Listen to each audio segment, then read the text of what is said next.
Saudaraku, firman Tuhan ini biarlah membawa kita untuk percaya sungguh-sungguh bahwasanya mujizat Tuhan masih berlangsung. Bahwasanya penginjilan yang berhasil adalah penginjilan yang disertai dengan kuasa Tuhan, yang disertai dengan tanda-tanda, yang disertai dengan kesembuhan orang sakit, yang disertai dengan kebebasan yang terikat. Itulah dia macam penginjilan yang dilakukan oleh Tuhan Yesus. Dan Tuhan sendiri berkata, pekerjaan-pekerjaan yang aku kerjakan akan kamu kerjakan.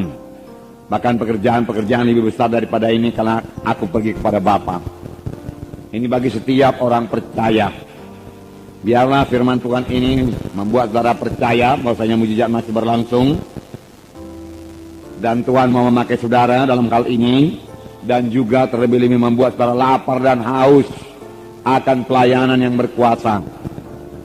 Lapar dan haus akan tanda ajaib, tanda mujizat. Lapar dan haus akan karunia Roh Kudus yang memang sudah diberikan Tuhan pada gerejanya, terlebih gerejanya pada akhir zaman ini. Firman Tuhan berkata, mintalah maka akan diberikan kepadamu, carilah maka kamu akan mendapat, ketuklah pintu maka pintu akan dibukakan bagimu. Siapakah yang mau mencarinya dengan sungguh-sungguh? Nah, oleh sebab itu mari kita rindukan, saudaraku, kuasa dan tanda mujizat Tuhan ini. Jangan puas, saudaraku, dengan pelayanan yang biasa-biasa saja. Ya, harus terjadi mujizat Tuhan dalam tiap-tiap kebaktian kita. Amin. Karena Tuhan kita ajaib adanya.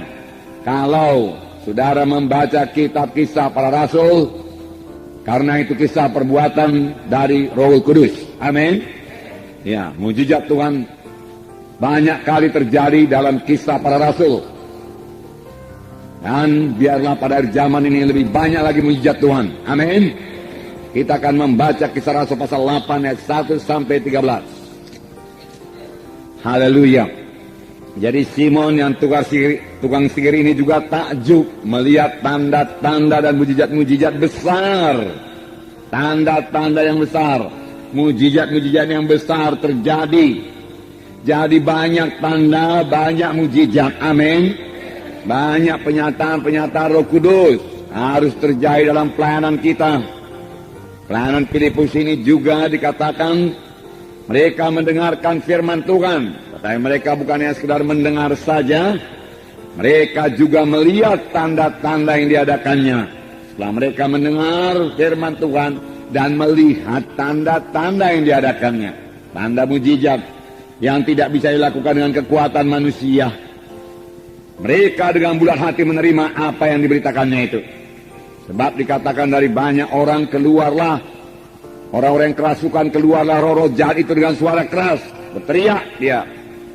Setan bisa berteriak memakai mulut orang yang kerasukan itu. Dan banyak orang lumpuh dan banyak orang timpang. Bukan sedikit, banyak. Biarlah kita merindukannya. Biarlah kita lapar dan haus akan hal ini.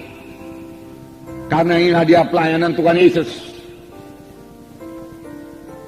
Dan Tuhan Yesus berkata, pekerjaan yang aku kerjakan akan kamu kerjakan.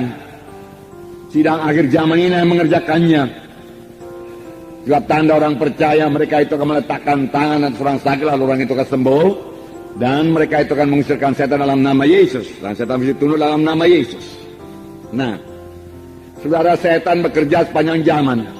Dalam pelajaran-pelajaran kita yang lalu kita telah melihat bahwasanya setan berusaha menghancurkan gereja pertama. Setan tidak peduli walaupun gereja itu masih sangat muda. Lebih cepat dihancurkan lebih baik. Itulah dia setan. Ya, pada waktu terjadi mujizat Tuhan, orang lumpuh disembuhkan, saudaraku. Kemudian mereka mengancam rasul-rasul dan berkata kepada Petrus dan Yohanes, jangan lagi mengajar dalam nama Yesus. Kami tangkap engkau.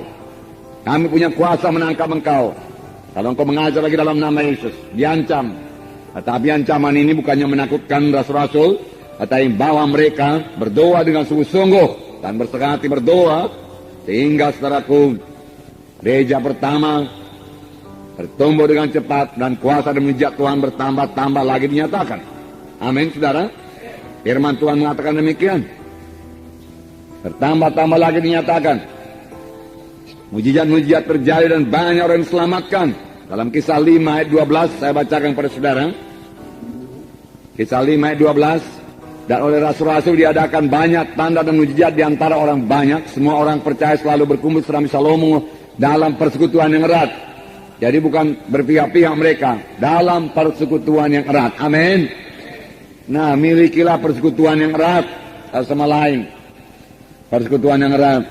Dalam satu sidang harus ada persekutuan yang erat. Harus bersehati supaya sidang itu bisa diberkati Tuhan. Amin.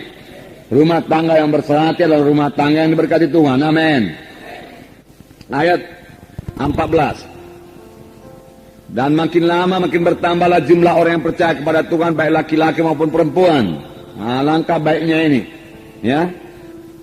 Bahkan mereka membawa orang-orang sakit keluar ke jalan raya dan membaringkannya di atas balai-balai dan tilang, supaya apabila Petrus lewat, setidak-tidaknya bayangannya mengenai salah seorang dari mereka. Jadi karena tidak sempat lagi meletakkan tangan, bayangan Petrus saja menyembuhkan. Bukan bayangan Petrus menyembuhkan, kuasa Tuhan menyembuhkan. Karena mereka punya iman pada Tuhan. Amin. Dan bayangan Petrus itu hanya sebagai point of contact saja. Ya.